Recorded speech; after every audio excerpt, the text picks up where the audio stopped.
পরে ইবাদত মানে কি বলেন তো? ইবাদত ইবাদত শব্দের অর্থ গোলামি, ঠিক আছে? আব মানে আত্মসম্পর্ক। আমরা কি আল্লাহর গোলাম না? কিন্তু আমাদের দেশে এই ইবাদত মানে মানুষ মনে করে শুধু নামাজ, রোজা, হজ, যাকাত এগুলোকে মনে করে। তা না, আল্লাহ তাআলা পৃথিবীতে আমাদেরকে পাঠাইছে আল্লাহর ইবাদত করার জন্য। কোরআনে বিসমিল্লাহির রহমানির রহিম আয়াত আছে, ওমা খালাকতুল জিন্না ওয়াল ইনসা ইল্লা লিয়াবুদুন। আল্লাহ তাআলা বলতেছেন, আমি মানুষ এবং জিনকে আমার গোলামি করা ছাড়া অন্য কোনো কারণে সৃষ্টি করি না। তাহলে আমাদের দায়িত্ব কি? আল্লাহর গোলামি করা।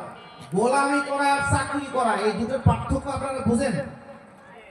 চাকরি মানে কেউ যদি কারো জায়গায় চাকরি করে, একটা জায়গায় চুক্তি থাকে, তুমি এই কাজটা করবা, এই করবা, এটাকে বলে চাকরি। আর গোলামি মানে কোনো শর্ত ছাড়া সব কথা শুনতে হবে, এটাকে বলে গোলাম। আমরা আল্লাহর গোলাম, ঠিক না? এখন আমরা আল্লাহর কথা মতো যতগুলো কাজ করব, সব কাজ